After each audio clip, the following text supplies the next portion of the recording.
L'heure de la transformation.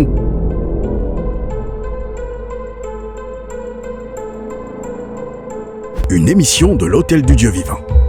Avec le sacrificateur Bongé Kessé. Bonne écoute.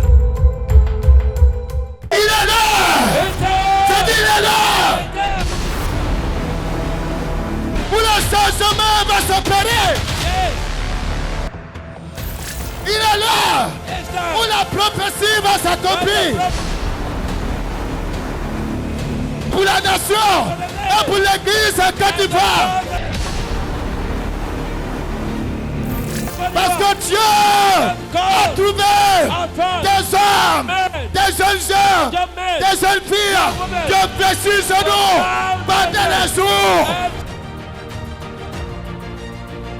Ils ont semé, l'Éternel nous a exaucés. Quand la lumière apparaît, c'est l'avènement de la puissance du Saint-Esprit.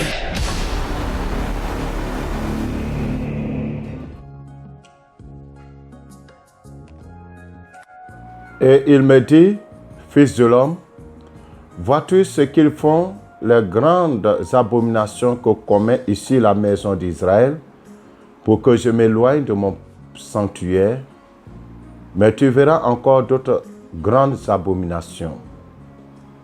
Alors il me conduisit à l'entrée du parvis. Je regardai et voici, il y avait un trou dans le mur. Et il me dit, fils de l'homme, perce la muraille. Je perçai la muraille et voici, il y avait une porte.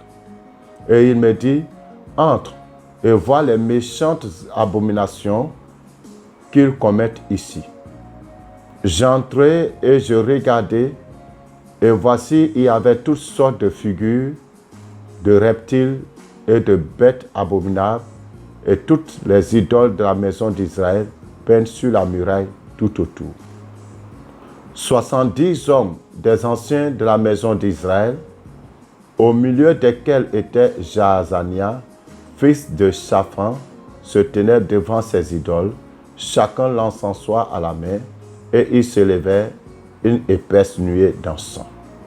Et il me dit, fils de l'homme, vois-tu ce que font dans les ténèbres les anciens de la maison d'Israël, chacun dans sa chambre, plein de figures, car ils disent, l'Éternel ne nous voit pas, l'Éternel a abandonné le pays. Et il me dit, tu verras encore d'autres grandes abominations qu'ils commettent. Et il me conduisit à l'entrée de la porte de la maison de l'Éternel du côté du septentrion. Et voici, il y avait là des femmes assises qui pleuraient Tammuz. Et il me dit, vois-tu, fils de l'homme, tu verras encore d'autres abominations plus grandes que celles-là. Et me conduisit dans le parvis intérieur de la maison de l'Éternel. Et voici, à l'entrée du temple de l'Éternel, entre le portique et l'autel, il y avait environ 25 hommes tournant le dos au temple de l'Éternel et le visage vers l'Orient. Et ils se prosternaient à l'Orient devant le soleil. Ézéchiel chapitre 8. Versets 6 à 16. Shalom. C'est encore un plaisir pour moi de vous retrouver et partager avec vous le fardeau que le Seigneur met sur notre cœur pour son Église. Et le thème de mon message s'intitule « Derrière le rideau ». Derrière le rideau. Alléluia. Vous vous souvenez des calamités qui se sont abattues sur Israël? Vous vous souvenez de la vision des ossements desséchés dans Ézéchiel 37? Vous vous souvenez de l'exil? Vous vous souvenez certainement de l'opprobre du peuple d'Israël à un moment donné de son histoire. Et pourtant, Israël est un peuple bien-aimé du Seigneur, qui a reçu la loi, qui a reçu les prophètes, qui a vu la gloire de Dieu. Mais Israël, à un moment donné, s'est écarté de son Créateur, s'est écarté de son Dieu pour s'adonner à la prostitution spirituelle. Le peuple tout entier, déjà à partir du temps d'après Josué, le peuple d'Israël a commencé à se prostituer aux idoles. Et Israël n'a jamais cessé ses abominations jusqu'à ce que la colère ardente de Dieu descende et que le peuple soit dispersé. Encore, même dans ça, ceux qui sont censés adorer Dieu, ceux qui sont censés proclamer le nom de l'Éternel, ceux qui sont censés enseigner la loi, ceux qui sont censés parler de la part de Dieu, avaient une vie double. Ce qui se passe ici est tout à fait inimaginable. Ce qui se passe ici est une vision établie sur des faits réels, sur des expériences réelles, sur des actions réelles que menaient les leaders religieux en Israël dans le temple de Dieu, le temple de Dieu, le temple qui a été consacré à l'Éternel. Les gens avaient transformé leur maison en des autels pour adorer des dieux étrangers, mais ils sont allés même plus loin pour faire de la maison de Dieu une maison d'idolâtrie. Et ce n'était pas les simples gens du peuple qui le faisaient. C'est des leaders, c'est des responsables, c'est des anciens. C'est les personnes élevées dans la société juive. Ceux qui sont censés, comme je l'ai dit, enseigner le peuple, encadrer le peuple, amener le peuple à l'adoration. C'est eux qui faisaient ces choses. Ils se prosternaient devant les astres. Ils se faisaient des images devant lesquelles ils se prosternaient. Et à cause de ces abominations, parce que s'il y a une chose que l'Éternel hait de tout son cœur, c'est l'idolâtrie. L'idolâtrie provoque la jalousie de Dieu. Tu n'auras pas d'autre Dieu devant ma face, a-t-il dit. Les enfants d'Israël savaient très bien ces vérités. Ils connaissaient la loi, ils connaissent la loi. Mais non, ils ont violé toutes les lois. Mais là, ils sont allés dépasser les bornes. Ils ont dépassé les bornes. La maison de Dieu est devenue un lieu d'idolâtrie. Chers frères, qu'est devenu aujourd'hui ton temple? En quoi avons-nous transformé aujourd'hui nos lieux de culte?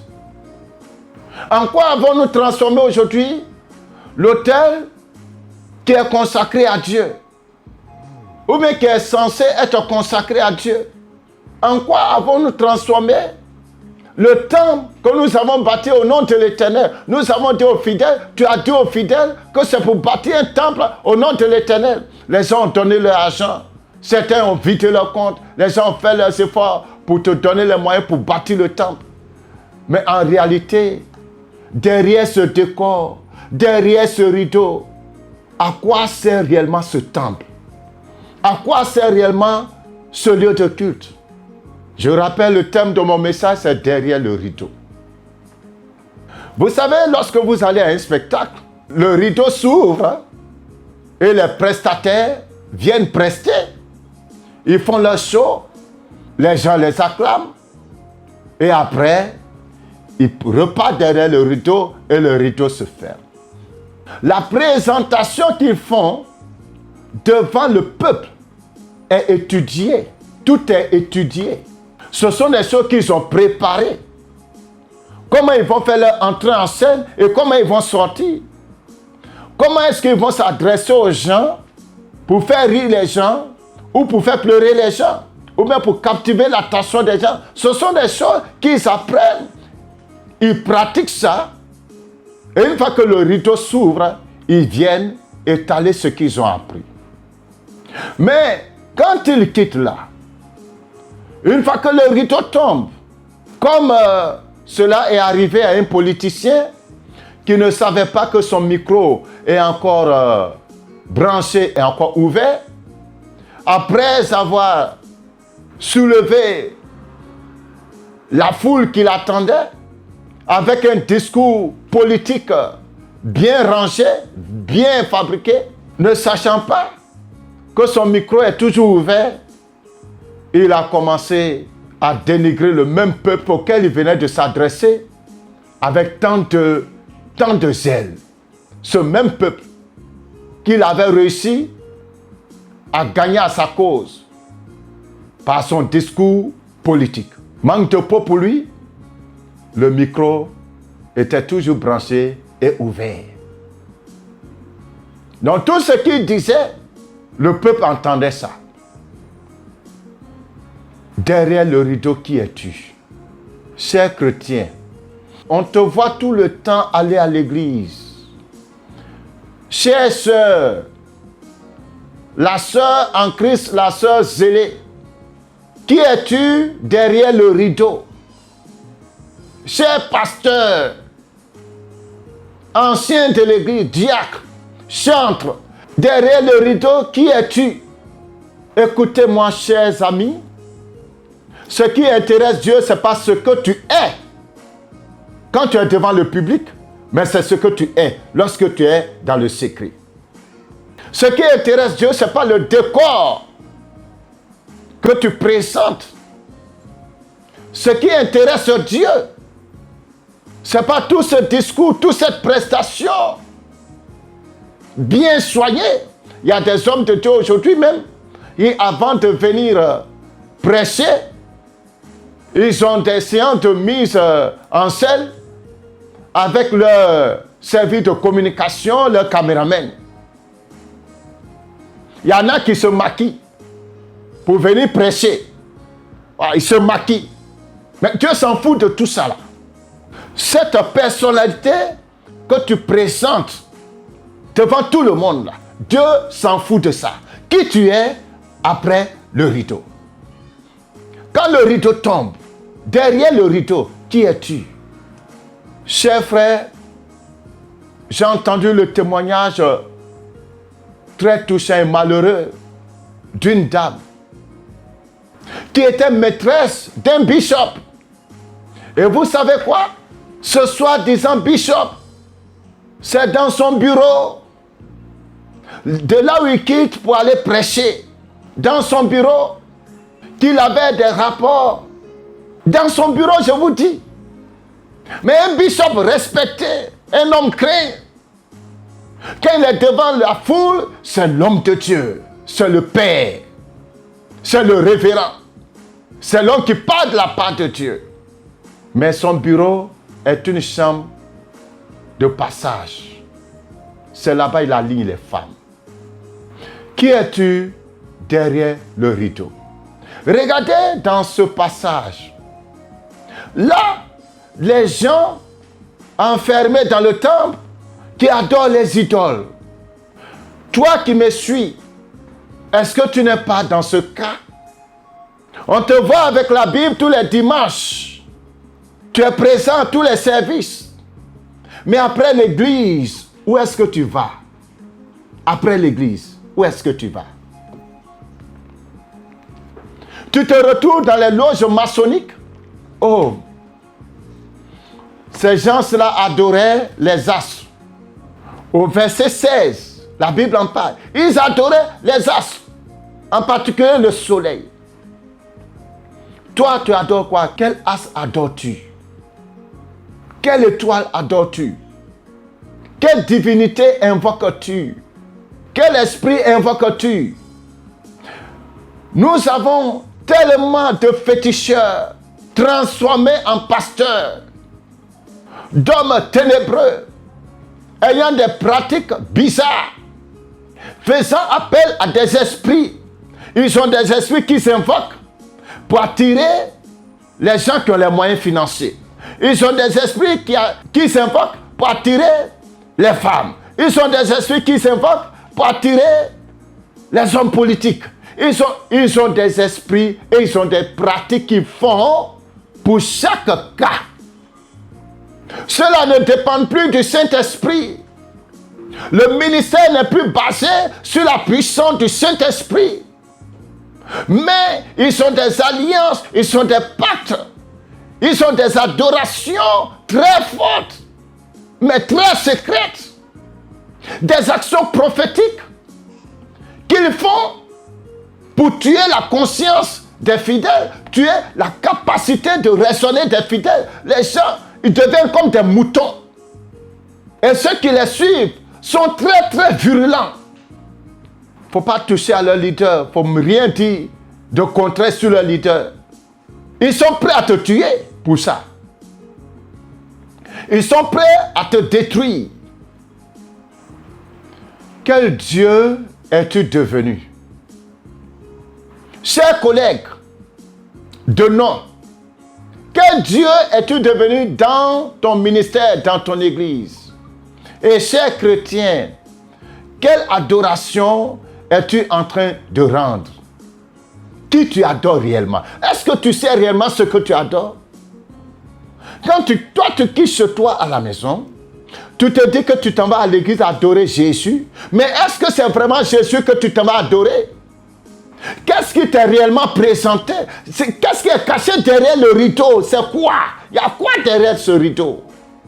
Derrière tout ce décor, derrière tous ces miracles, derrière toutes ces paroles de connaissance, derrière toutes ces paroles de sagesse, derrière toute cette onction qui se dégage tous les jours, derrière tout ça là, derrière ce rideau, il y a quoi? Beaucoup de personnes seront surprises, mais malheureusement, ça sera trop tard pour eux. Le jour où leurs yeux s'ouvriront pour voir réellement dans quoi ils étaient. Certains d'entre vous fidèles, là je vous parle fidèles, vous les chrétiens. Parce que la plupart du temps, vous êtes sincères dans votre recherche de Dieu. Et vous allez dans ces lieux de spectacle où on vous sert le spectacle à gogo. On vous édifie avec le spectacle et non avec la parole de Dieu et non avec le Saint-Esprit. Et comme toi, tu cherches vraiment Dieu, tu sens qu'il y a quelque chose qui n'est pas normal. Il y a quelque chose qui ne cloche pas. Tu sens que le Saint-Esprit te fait un signe. Il te signale quelque chose. Il y a certains parmi vous à qui Dieu a parlé clairement, mais vous ne croyez pas. Parce que dans le même temps, c'est tellement intéressant là-bas. Les choses sont tellement intéressantes que vous êtes accoutumés à ça, vous êtes attachés à ça. Oubliant que c'est au prix de vos âmes. Derrière le rideau, qui es-tu? L'heure vient où la lumière dévoilera ce qui est caché. L'heure vient où le Saint-Esprit va dévoiler les choses les plus secrètes, les plus cachées, comme il a fait ici dans le livre d'Ézéchiel 8. L'heure vient où les choses seront mises à nu. Quelques années de cela, l'un de ces pasteurs, entre guillemets, a eu la honte de sa vie lorsque son féticheur est venu à l'église lui réclamer son dû. Ça s'est passé ici à Abidjan. Mais ça ne sert pas de leçon aux gens. Ils continuent dedans. Les gens continuent dedans. Leur paradis est sur la terre. Et ils pensent qu'avant de mourir, ils pourront se confesser comme s'ils savaient le jour de leur mort et comment Dieu va les enlever. Vous pensez que vous allez entraîner les enfants des autres. Vous allez entraîner les autres dans l'idolâtrie et puis vous allez échapper au dernier moment. Chers amis, Dieu vous connaît. Chers frères, Dieu te connaît. Ma soeur, Dieu te connaît. Tu es dans la chorale. Tu es dans le groupe musical. Tu as la prédication. Le peuple te voit comme un modèle à suivre. Le peuple te voit comme un exemple à suivre. Parce que le peuple ignore qui tu es derrière le rideau. Auras-tu le courage de te tenir devant ce peuple un jour pour leur dire en réalité ce que tu es, ce que tu fais avant les cultes, ce que tu fais après les cultes, où tu vas avant tes programmes? Comment tu fais pour faire tous ces miracles et ces guérisons? Et cher ami, s'il vous plaît, je n'ai rien contre les miracles. Si tu cites un miracle que tu as fait, je vais en citer aussi. Donc je n'ai rien contre les miracles. Parce que les miracles font partie de la démonstration de la présence de Dieu au milieu de son peuple. Un ministère, un homme de Dieu, dont le ministère n'a aucune manifestation sur la vie des fidèles, eh bien qu'il aille faire un champ de cacao ou de café. Donc les miracles sont importants dans l'église. Les dons spirituels sont importants dans l'église. Mais je parle du rideau. Parce que les miracles sont devenus aujourd'hui un rideau. Les dons spirituels sont devenus aujourd'hui un rideau. Les décors de nos temples sont devenus aujourd'hui un rideau. Les biens matériels sont devenus aujourd'hui un rideau. Derrière tout ça, il y a l'abomination. Derrière tout ça, il y a le péché sexuel. Derrière tout ça, il y a l'idolâtrie. Derrière tout ça, il y a l'adoration des esprits de mort. Derrière tout ça, il y a l'adoration des esprits des eaux. Derrière tout ça, il y a les puissants mystiques cachés. Derrière tout ça, des gens appartiennent à des loges maçonniques. C'est de cela qu'il s'agit. C'est ce que Dieu ne veut pas. C'est pour cela que Dieu nous fait parler. Regardez, ne voyez-vous pas que c'est quand même grave que des gens qui sont censés adorer Dieu transforment la maison de Dieu en un lieu d'occultisme où ils invoquent des démons. Que Dieu ait pitié de nous. Chers bien-aimés dans le Seigneur, la Bible dit ceci. Apocalypse chapitre 2, versets 20 à 21. Mais ce que j'ai contre toi, c'est que tu laisses la femme Jézabel, qui se dit prophétesse, enseigner et séduire mes serviteurs pour qu'ils se livrent à l'impudicité et qu'ils mangent des viandes sacrifiées aux idoles. Je lui ai donné du temps afin qu'elle se repentît, et elle ne veut pas se repentir de son impudicité. Et le verset 22 dit, « Voici, je vais la jeter sur un lit et envoyer une grande tribulation à ceux qui commettent adultère avec elle, à moins qu'elles ne se repentent de leurs œuvres. » Verset 22.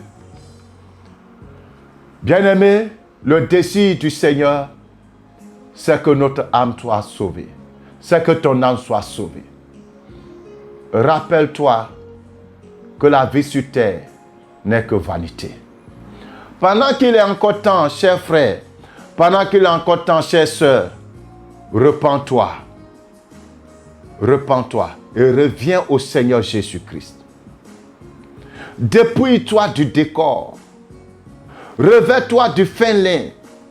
Revêt-toi de la vérité. Et Dieu, dans son amour, te fera grâce. Et même si tu devais perdre des personnes, des fidèles, même si tu devais perdre ta renommée, ta gloire, tes relations, tes finances, le Dieu qui t'a créé et qui a une destinée glorieuse pour toi saura comment te relever, comment te restaurer et te rétablir. Que la paix du Seigneur soit avec toi en Jésus-Christ de Nazareth. Amen. Il est là! C'est dit, il est là! Où le changement va s'opérer! Il est là! Où la prophétie va s'accomplir! Pour la nation et pour l'église à Côte d'Ivoire! Parce que Dieu a trouvé des hommes, des jeunes gens, des jeunes filles qui ont vécu ce nous pendant les jours. Ils ont semé, l'Éternel nous a exaucés. Quand la lumière apparaît, c'est l'avènement de la puissance du Saint-Esprit. Vous venez de suivre l'heure de la transformation. Nous croyons que ce message vous a fait beaucoup de bien. Alors, rejoignez-nous tous les dimanches de 9h à 12h pour le culte de transformation à l'Hôtel du Dieu Vivant en Côte d'Ivoire, Abidjan, Cocody, Nouveau CHU, route de Djorobité 1. Paix et vie.